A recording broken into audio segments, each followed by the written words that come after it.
Сразу к цитате. Цитате из телеграм-канала «Настоящий Гладков» губернатора области Вячеслава Гладкова.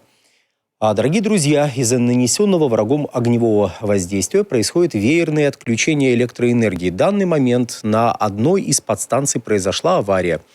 Отключение электроэнергии произошло более чем у 220 тысяч абонентов в 3 муниципалитетах: Белгород, Белгородский и Щебекинский округа. Аварийные бригады работают, восстановление займет не менее 4 часов. Ну и, собственно говоря, днем 14 февраля губернатор области сообщил, что провел заседание оперативного штаба. Ну и соответствующую тоже цитату давайте приведем.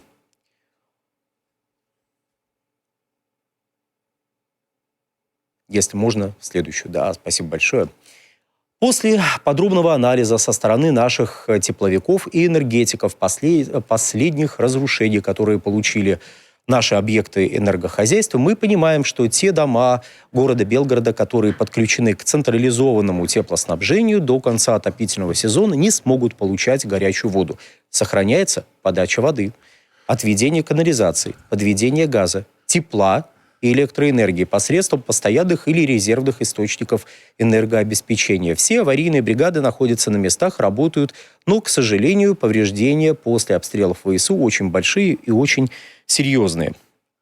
Ну, собственно говоря, там были проведены также совещания с министром энергетики Российской Федерации Цивилевым, с министром строительства, с руководителями Квадры, РИР Энерго, госкорпорации Росатом. Поговорили,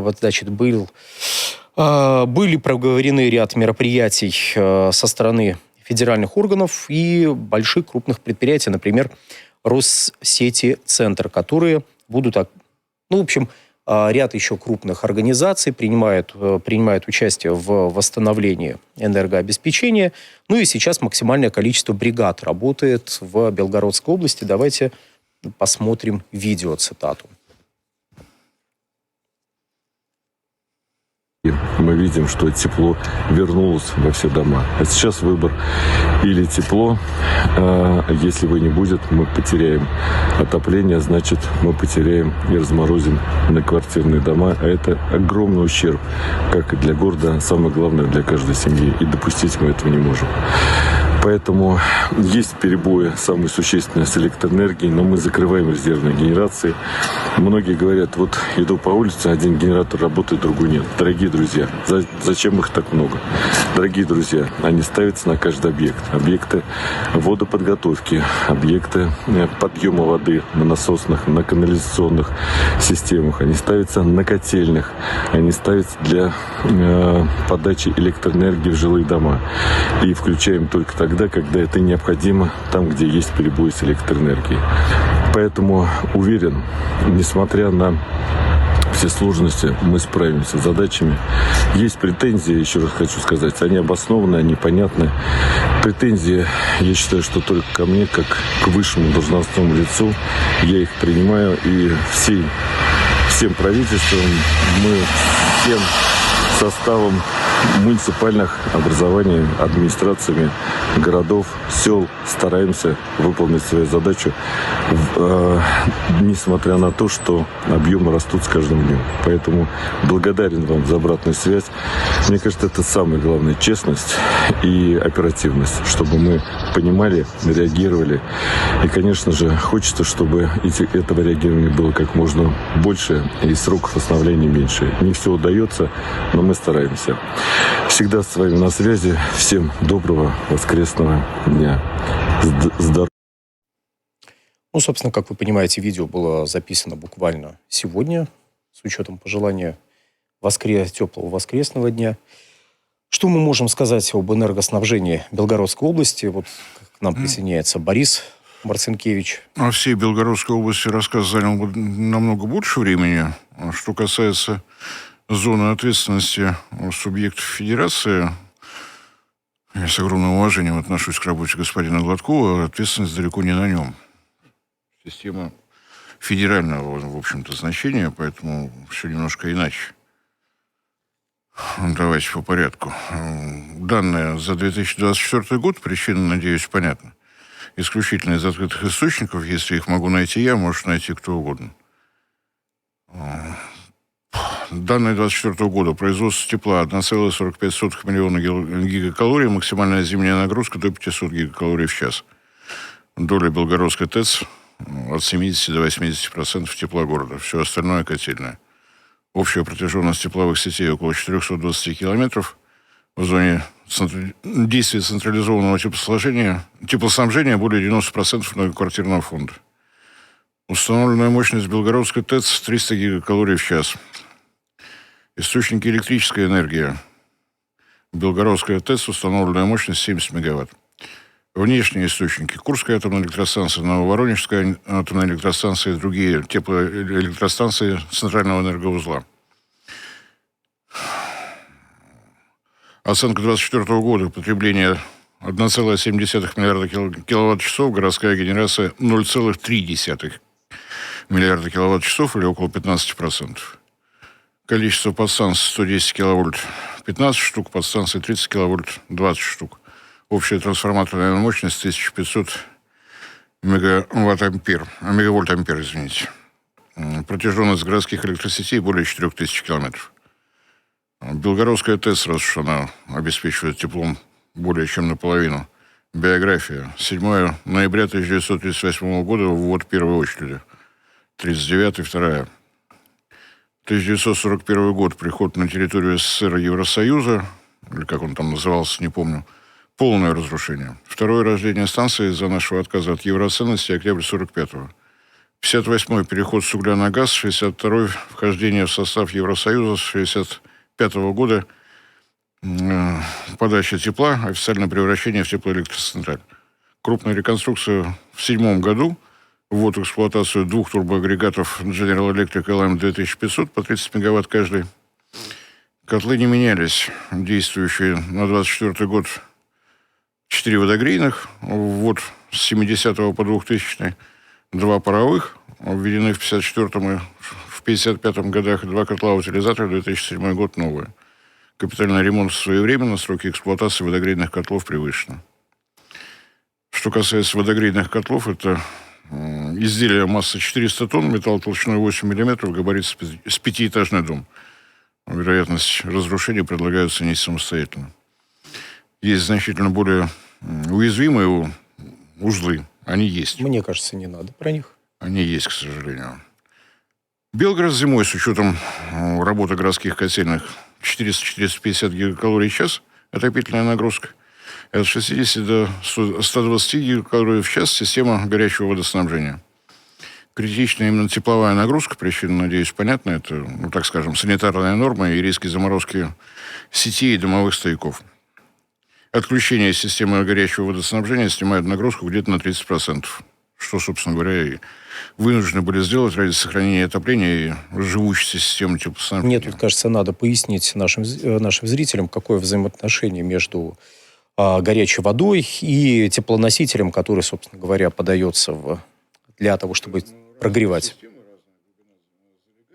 Горячее водоснабжение постоянным никогда не бывает. Естественно, зависит от того, кому сколько раз хочется в душ сходить и так далее. То есть переменную нагрузку по инженерным соображениям отключать проще всего.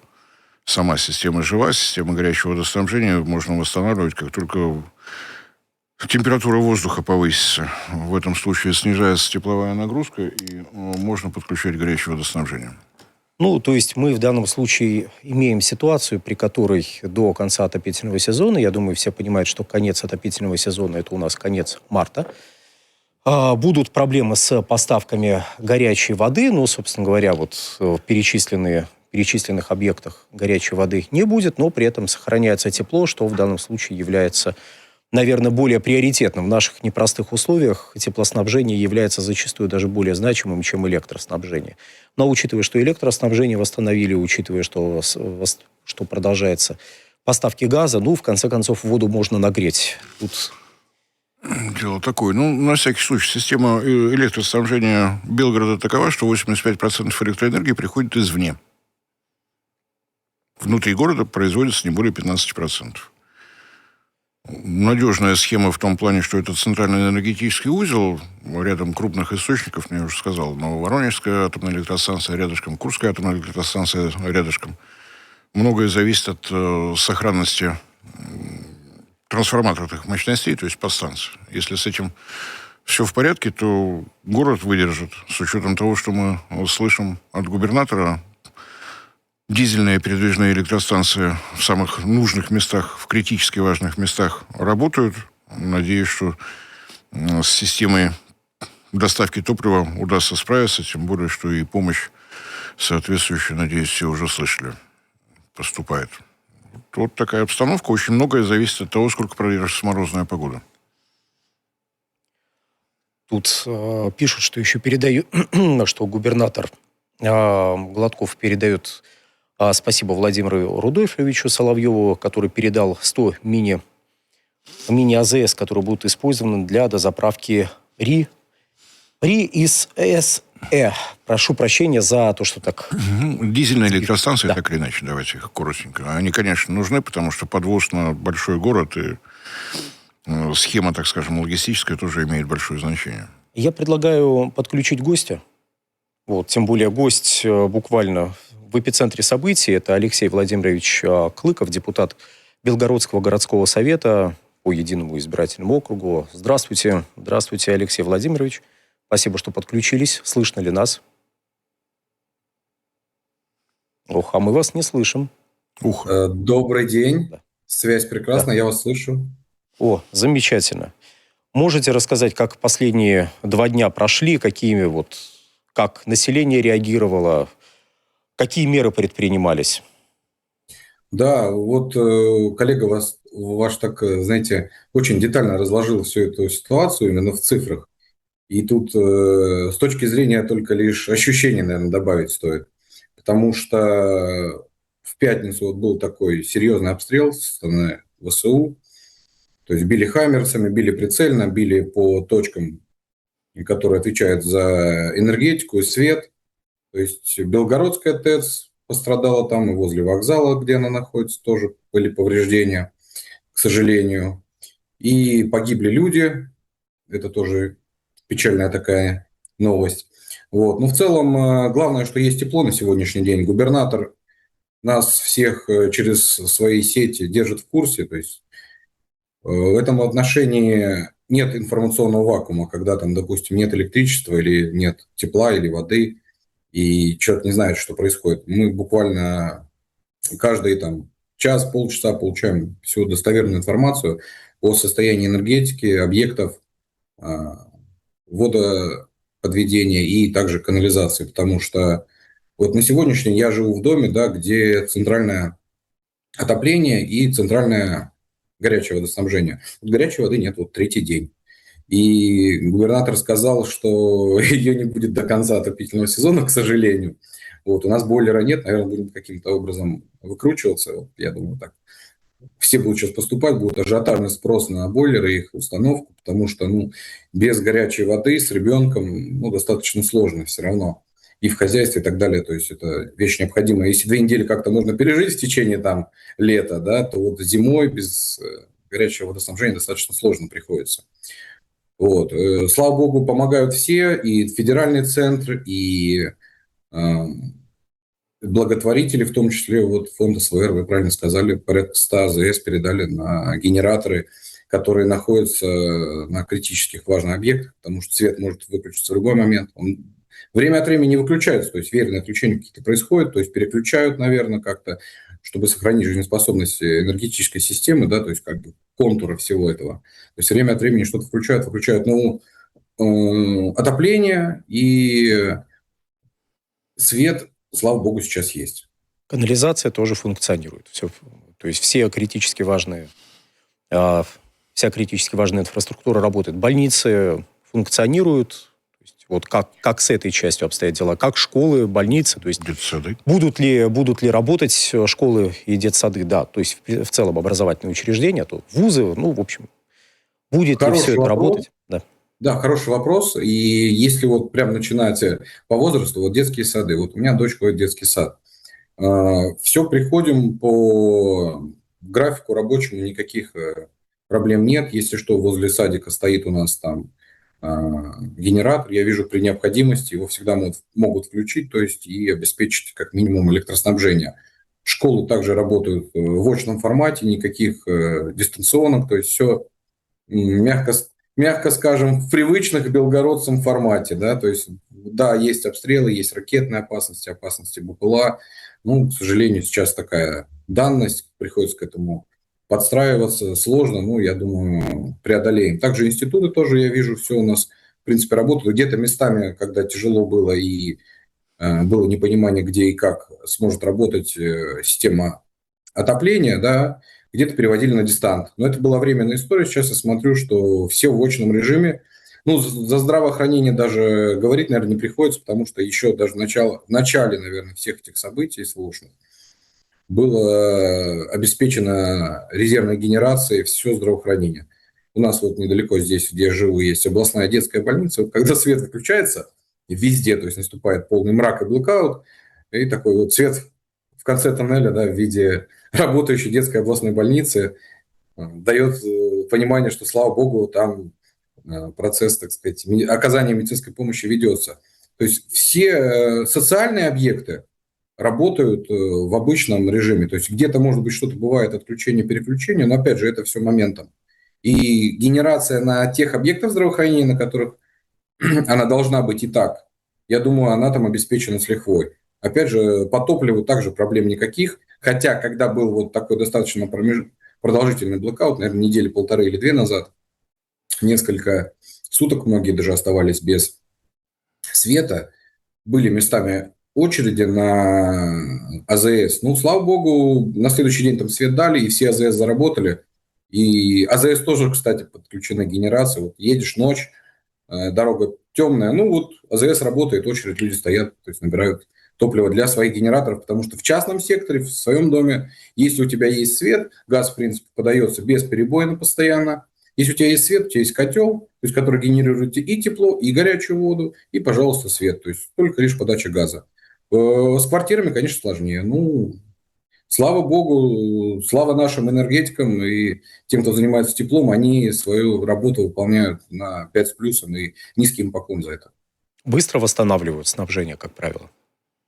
Вы знаете, вот буквально позавчера, наверное, нет, в четверг я ехал как раз дочку забирать из садика, выключился весь город в моменте. Вот просто выключился весь город. Ни светофоры не работали, просто наступила полная ночь, блэкаут, да, вот как говорится.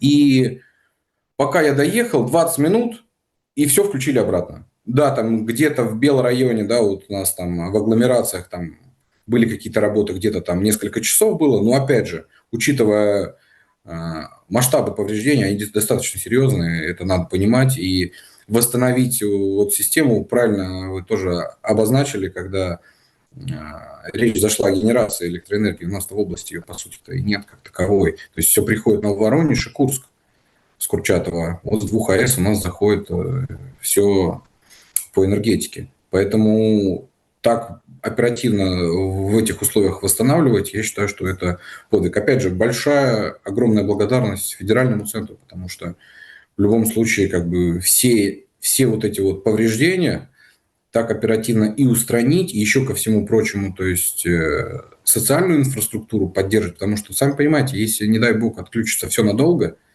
ну, люди не смогут ни детей отвезти в садик, следом они не смогут пойти на работу. То есть это большой сложный процесс. Если начинать с детского садика, то это, наверное, один из тех объектов инфраструктуры на уровне, наверное, со здравоохранением, который должен функционировать вне зависимости от обстоятельств, которые происходят вокруг нас. Ну, остается только удивляться тому, насколько уверенно построено сотрудничество, которое сейчас необходимо между областными властями, городскими. Россети, которую мы привыкли ругать, Россети-центр, вот это перекидывание мощностей через подстанции резервные, это тоже отдельное искусство. Держитесь, благополучия, и будем надеяться, что все службы справятся. Большое спасибо, что вы подключились. Знаете, вот в таких случаях обычно говорят, значит, будем держать связь, будем еще там встречаться в эфире, но вот учитывая повод, по которому мы вас в эфир выводим, вот будем надеяться, что таких поводов больше вообще не будет. Вот. Критическая инфраструктура, тепло, канализация, связь. Вот она тоже входит в этот перечень. Будем надеяться, что она никуда не исчезнет. Это, Ну, кстати, важный момент. Вы очень важно заметили, что связь. Потому что связь сейчас работает бесперебойно. Вот даже в моменты полного отключения света, то есть базовые подстанции, интернет, да, там не идеальный, конечно, там скорость была интернета, ну, то есть получить доступ к информации в интернете можно легко. То есть все базовые станции также, я так понимаю, на аккумуляторах в моменте. И потом еще генерация такая уже на месте в виде генераторов подключается. Кстати, вот такой финальный вопрос.